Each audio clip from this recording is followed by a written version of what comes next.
اخباركم ايه اصدقائي؟ عاملين ايه؟ يا رب تكونوا بافضل حال. النهارده انا طالعه اتكلم معاكم في حاجه مهمه جدا جدا جدا. ايه هي بقى الحاجه دي؟ انه بيجيلنا رسائل كتير جدا على الماسنجر وعلى التعليقات في الفيديوهات، طالبين زي استفسار او سؤال ومفروض ان انا هجاوب عليه. طبعا بالنسبة للحالات اللي بيتكلموا عنها، ما ينفعش وقتها يتم الجواب وقتي. ليه بقى؟ دلوقتي بيبقى فيه اعتبارات كبيرة جدا جدا جدا ومقاييس واختبارات لحاجات كتير جدا جدا جدا، منها أنماط الشخصية ومنها التاريخ الأسري بتاع الحالة اللي بيتكلموا عليها، والاضطرابات اللي عدت بيها، أو إذا كان في حاجات كتير وراثية أخدوها من العيلة، وكمان حاجات مهمة جدا جدا جدا بالنسبة للقوة النفسية وقوة التحمل بتاع الأفراد. ودي مسائل نسبية كبيرة جدا جدا، ومدى ثقة الإنسان بنفسه، وإيه صفات شخصيته، وإيه نوع شخصيته. كل الحاجات والاعتبارات الكتير دي كلها مش بتعرف من انه سأل سؤال ولازم يتجاوب عليه، بالعكس تماما. هي بتتعرف على مدى جلسات متتالية المفروض بيتم متابعتها، وعلشان خاطر كده بتاخد وقت علشان نعرف نحط خطة علاجية مظبوطة عشان خاطر نوصل لبر الأمان. ايه الحاجات اللي ناقصاهم على مدى المراحل العمرية اللي أخدوها، وايه الحاجات التانية اللي هم أصلا أخدوا احتياجاتهم كاملة منها.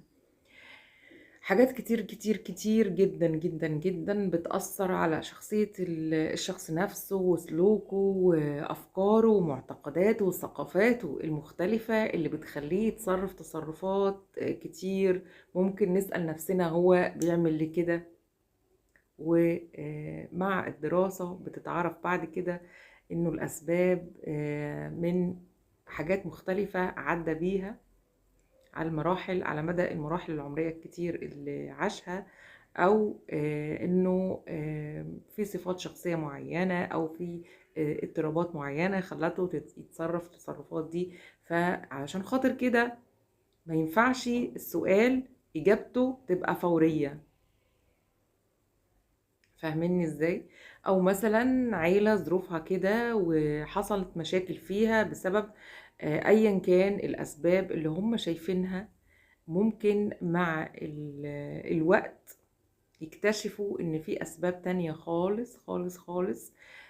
عين الدارس هنا اللي بيعرف دراسة كاملة عن كل الحاجات اللي ممكن يعدوا بيها، من زي ما قلت التاريخ الأسري والشخصيات وأنماط الشخصية والمقاييس والاختبارات المختلفة اللي ممكن يعدوا بيها أفراد العيلة، كل من العيلة الأم، الأب والأم الأساسيين اللي بعد كده جوزوا أولادهم، والثقافات المختلفة اللي بياخدوها. كل حاجة بتأثر في سلوكياتهم وتصرفاتهم وأفعالهم.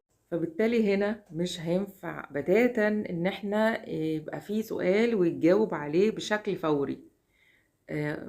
مفيش الكلام دوت خالص نهائي.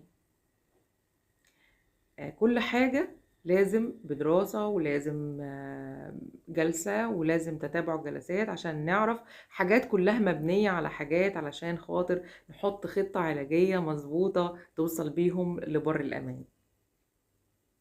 علشان خاطر كده الاستفسارات الوقتية دي مش هتبقى، يعني مش هنعرف نجاوب عليها. لازم ليها تبعيات وليها اعتبارات كبيرة قوي قوي قوي اكيد، علشان نوصل في الاخر لبر الامان مع حبايبنا، مع الناس اللي ممكن تدخل ويبقى حاجزين جلسات معانا. اكيد هنا علشان نوصل لبر الامان مع الحالات اللي ممكن تجيلنا ونقعد معاها ويبقى فيه جلسات متتابعة، وأكيد هو ده اللي بياخد حقه في الدراسة وفي كل حاجة علشان يتحط له خطة علاجية مضبوطة، حسب اعتبارات كل شخصية، وعلى حسب اعتبارات أنماط الشخصية، وعلى حسب اعتبارات كتيرة جدًا، جدًا، جدًا مهما عديناها ممكن يعني ننسى حاجة معينة فيها، وعلشان خاطر كده